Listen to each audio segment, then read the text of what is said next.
তারা শ্রী শ্রী সার্বজনীন জগদ্ধাত্রী মায়ের আরাধনায় ব্রতী হয়েছে। প্রতি বছরের ন্যায় এবছরও তারা জগদ্ধাত্রী মায়ের আরাধনায় ব্রতী হয়েছে।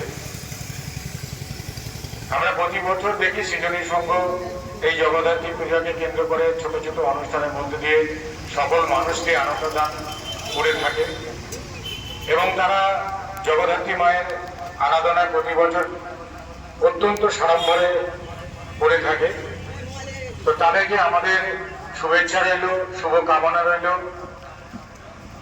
তারা যে অনুষ্ঠানগুলো সম্পন্ন করতে চলেছে আগামী দিন, আজকের মায়ের বোধন নিশ্চয়ই তারা উদ্বোধনের মাধ্যমে পূজা শুরু হবে। তো সেই জায়গায় দাঁড়িয়ে জগদ্ধাত্রী, জগৎকে যিনি ধারণ করেন তিনি হচ্ছে জগদ্ধাত্রী। তো সেই জগদ্ধাত্রী মায়ের কাছে আমি একটাই প্রার্থনা করব যে সৃজনী সঙ্গে সকল সম্পর্ককে তারা ভালো রাখেন, সমস্ত পথ চলতি মানুষ, ক্রেতা বিক্রেতা এবং শিক্ষক পল্লী সমস্ত বাসিন্দাবৃন্দকে তারা মা যেন তাদেরকে সুস্থ স্বাভাবিক রাখেন।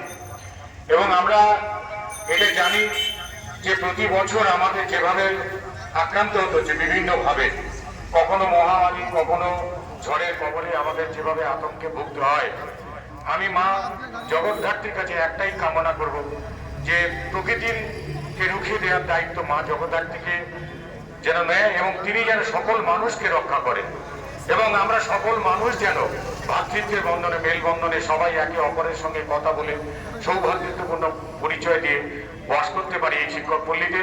এবং আগামী দিনগুলো এই সৃজনী সংঘ আরো ভালো